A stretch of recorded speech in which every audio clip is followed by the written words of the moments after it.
우리 다 같이 신앙 고백하겠습니다. 전능하사 천지를 만드신 하나님 아버지를 내가 믿사오며 그 외아들 우리 주 예수 그리스도를 믿사오니 이는 성령으로 잉태하사 동정녀 마리아에게 나시고 본디오 빌라도에게 고난을 받으사 십자가에 못 박혀 죽으시고 장사한 지 사흘 만에 죽은 자 가운데서 다시 살아나시며 하늘에 오르사 전능하신 하나님 우편에 앉아 계시다가 저리로서 산자와 죽은 자를 심판하러 오시리라. 성령을 믿사오며 거룩한 공예와 성도가 서로 교통하는 것과 죄를 사하여 주시는 것과 몸이 다시 사는 것과 영원히 사는 것을 믿사옵나이다. 아멘. 찬송가 195장 부르겠습니다.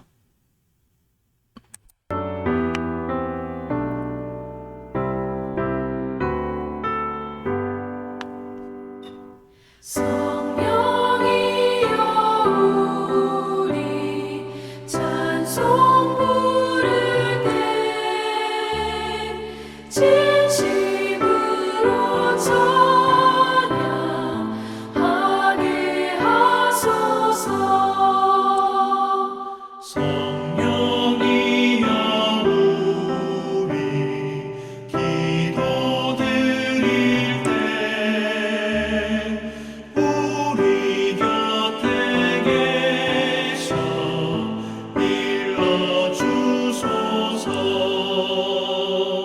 성령이여 우리 성경 읽을 때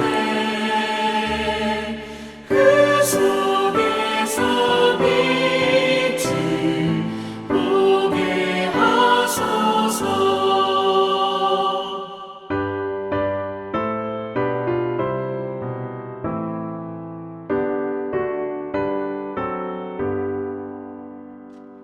성령이여 우리 전도할 때에 지혜로운 말씀 주시옵소서. 성령이여 우리 겸손해져서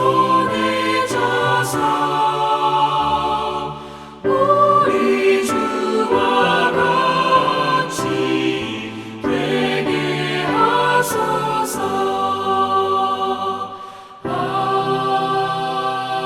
아멘.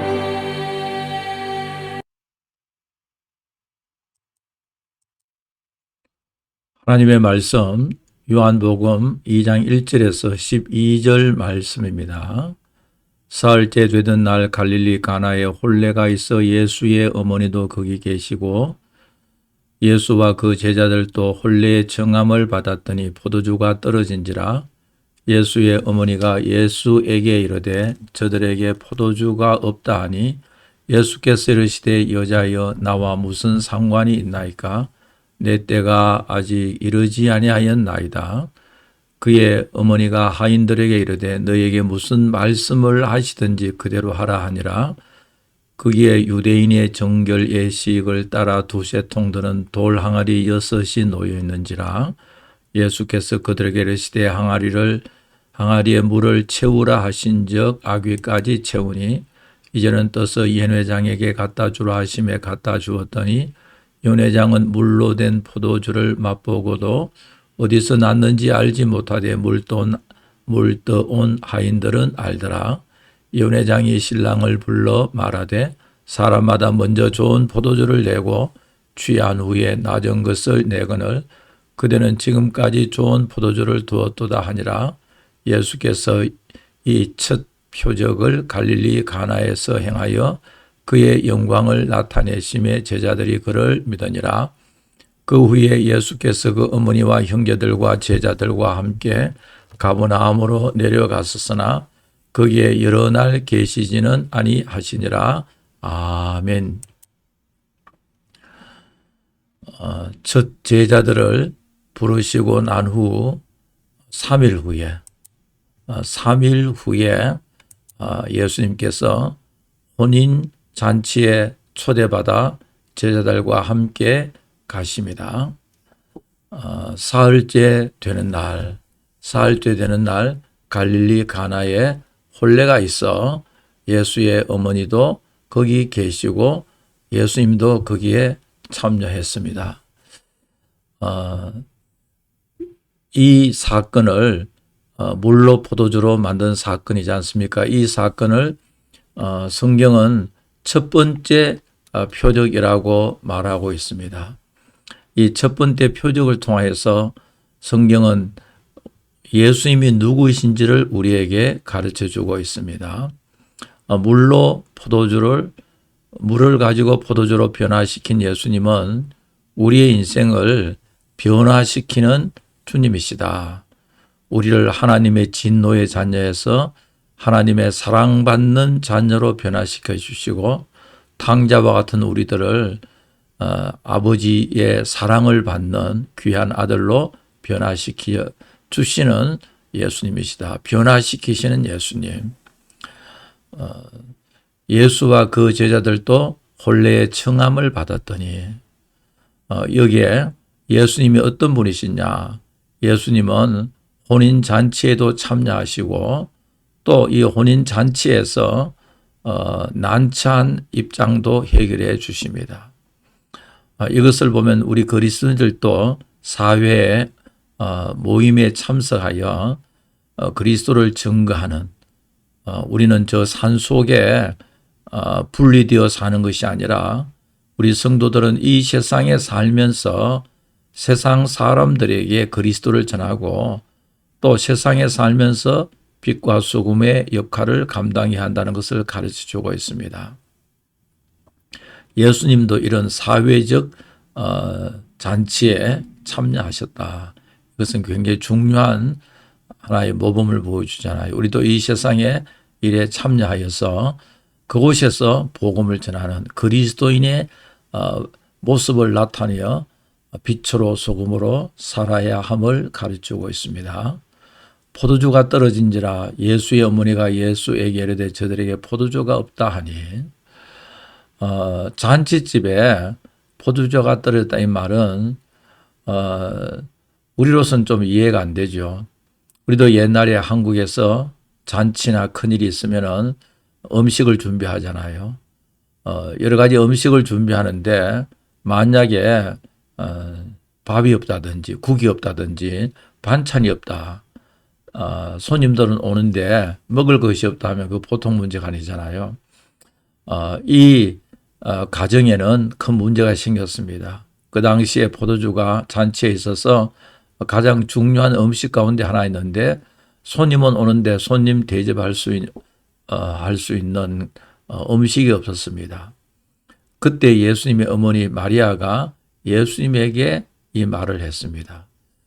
자, 여기에서 우리가 알 수가 있는 것은 예수님의 어머니 마리아와 이 집 주인과는 인척 관계일 가능이 많습니다. 아니면 굉장히 가까운 사이인데 가까운 사람의 가정에 문제가 생기니까 마리아가 예수님에게 그 문제를 부탁합니다.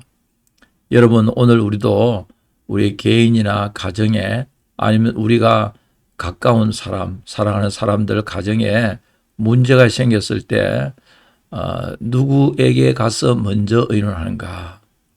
우리 성도들은 우리에게 문제가 생겼을 때 누구보다도 주님께 나아가서 기도해야 한다는 것을 가르쳐 주고 있습니다. 나의 문제를 가지고 주님께 나아가서 기도했다고 하면은 그 다음에는 말씀을 통해서 하나님의 뜻을 분별해야 됩니다.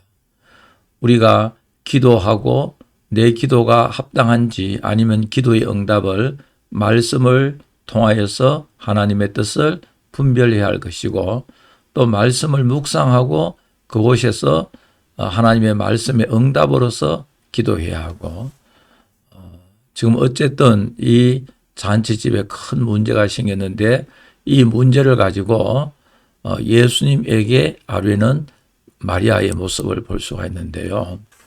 그때 예수님의 대답은 상당히 충격적인 대답입니다. 예수께서 이르시되 여자여 나와 무슨 상관이 있나이까? 내 때가 아직 이르지 아니하였나이다. 여러분, 오늘 우리 입장에서 이 말씀을 읽어보면 굉장히 이해가 안 되잖아요. 어떻게 어머님을 가리켜서 여자여 그렇게 이야기합니까? 그러나 그 당시에 이 표현은 여자라는 이 표현은 예의적이고 높임을 받는 칭호입니다.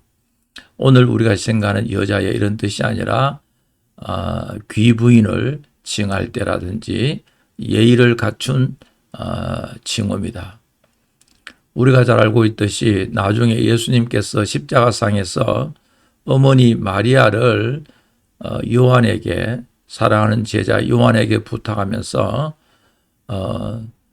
여자여 보소서 당신의 아들이니다 그렇게 이야기했거든요. 예수님이 십자가에 죽으시면서 육신의 어머님에 대한 책임을 사랑하는 제자 사도 요한에게 그렇게 부탁했습니다. 여자여 보소서 당신의 아들이니다.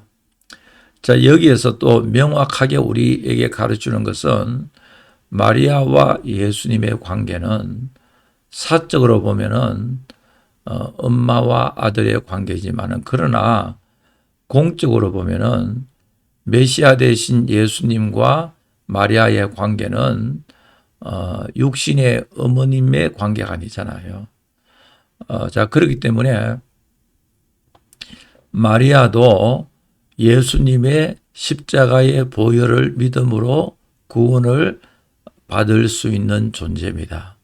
마리아가 특별한 존재가 아니라 마리아도 한 평범한 여성이기 때문에 여기서 여자여라고 하는 말은 어머님이라는 어머님과 사적인 엄마와 아들과의 관계가 아니라 지금 이 말하는 순간은 메시아적인 하나님의 아들이고 우리의 구주가 되시는 메시아와 공적인 관계 선상에서 마리아와 그 관계를 칭한다고 할 수가 있습니다. 이런 일 있잖아요. 어느 교회 장로님이 자기 아들이 목사입니다. 개인적인 관계는 아버지와 아들 관계죠. 아버지가 아들을 향해서 이름도 부를 수 있잖아요. 그러나 공적인 관계에 있어서는 아버님이 장로님이 아무리 나이가 많다 할지라도 아들에게 목사님이라고 그렇게 칭하지 않습니까? 여기에서 여자애라고 하는 것은 상당히 예의적이고 존경하는 칭호고 그리고 그뿐만 아니라 이 말은 지금 예수님께서 이 시간은 마리아와 예수님은 공적인 관계다 라는 것을 말하고 있습니다. 예수님의 속성 가운데서도 완전한 사람이요 완전한 하나님이잖아요. 완전한 사람 입장에서 보면은 마리아의 아들이고 완전한 하나님이라는 입장에서 보면은 마리아가 예수님 앞에 소위 자기 아들 앞에 무릎을 꿇고 예배해야 하는 그 대상이 예수님이잖아요. 그리고 마리아도 마땅히 예수님의 십자가의 보혈을 믿음으로서만 구원을 받을 수 있는 존재지 않습니까? 그리고 내 때가 아직 이르지 않았다. 성경에서 내 때란 말은 주로 메시아의 영광을 나타낼 때, 다시 말하면 예수님이 죽으시고 부활하신 것을 말하고 있습니다. 아직까지 내 때가 이르지 아니했다의 말은 예수님께서 십자가에 죽으시는 그때, 우리의 구원을 이루는 그때를 말하는데 나중에는 주님께서 제자들에게 이제는 때가 되었으니까 가자 그러잖아요. 자, 이것을 보면은 하나님께서 무슨 일을 하실 때 우리 예수님께서 공적 사역을 할 때 아무렇게나 한 것이 아니라 계획에 따라서 플래닝을 가지고 때가 있다는 것을 알 수가 있습니다. 하나님께서 우리를 섭리하시는 일 속에서도 때가 있습니다. 우리의 기도의 응답도 하나님의 때가 있고 또 여러 가지 인생살이의 많은 문제들도 하나님의 때가 있습니다. 그러므로 우리는 많은 경우에 있어서 내 시간에 맞춰 주기를 원하지만은 그러나 하나님의 때를 기다리게 하는 것이 하나님의 뜻입니다. 왜냐하니까 하나님의 때가 가장 안전하고 가장 귀하고 복된 시간이기 때문에 그렇습니다.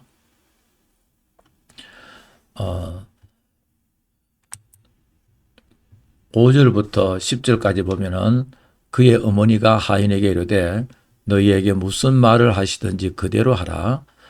거기에 유대인의 정결 예식을 따라 2시에 통 드는 돌 항아리 6이 놓여있는데 예수께서 그들에게 이르시되 항아리에 물을 채우라 하신즉 아귀까지 채우니 이제는 떠서 연회장에게 갖다 주라 하심에 갖다 주었더니 연회장은 물로 된 포도주를 맛보고 어디서 났는지 알지 못하되 물돈 하인들은 알더라. 연회장이 신랑을 불러 말하되 사람마다 먼저 좋은 포도주를 내고 취한 후에 낮은 것을 내거늘 그대는 지금까지 좋은 포도주를 두었도다 하니라.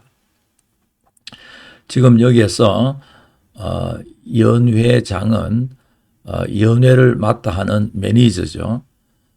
큰 잔치가 있으니까 그 잔치를 주장하는 매니저가 있을 거 아니에요.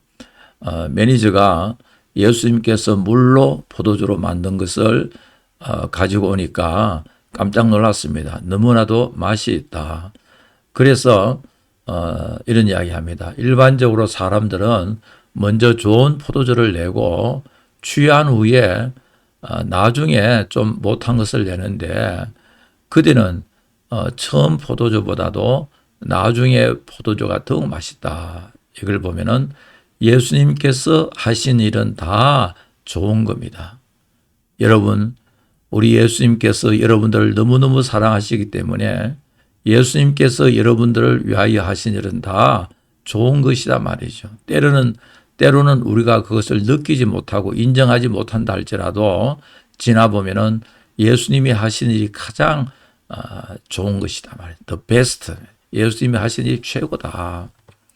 자, 여기서 마리아는 하인들에게 이렇게 이야기합니다. 무슨 말씀을 하시든지 그대로 하라. 지금 마리아는 예수님이 무슨 말을 할지 알 수 없습니다. 그럼에도 불구하고 마리아는 자기 아들이지만은 비록 자기 아들이지만은 마리아는 자기 아들이 그리스도란 것을 알고 있었을 거예요. 왜냐하니까 수태고지부터 낳을 때부터 그렇게 천사가 구체적으로 가르쳐줬잖아요. 그러니까 마리아가 신앙이 있었음이 틀림없습니다. 육신적으로는 나의 아들이지만 그러나 예수 그리스도는 하나님의 아들이에요. 성령으로 잉태했잖아요. 그거를 마리아가 제일 잘 알고 있지 않습니까? 그래서 마리아는 하인들에게 예수님이 무슨 말을 하든지 그대로 순종하라. 이것이 바로 진실한 신앙입니다. 여러분, 오늘 우리도 비록 이해는 되지 않고 비록 우리가 생각할 때는 모순이 있는 것처럼 보여지지만은 하나님의 말씀에는 우리가 그대로 순종해야 됩니다. 우리 입에 맞는 것만 순종하고 또 우리가 하기 싫은 것은 불순종하는 것이 아니라 우리에게 이익이 되는 것만 순종하고 우리에게 손해되는 것은 순종하지 않는 것이 아니라 무슨 말씀을 하든지 그대로 순종하는 우리 모두가 되어지기를 간절히 바랍니다. 여러분, 원래 우리도 어떻게 살아야 풍성한 은혜를 누릴 수 있을지 가르치고 있습니다.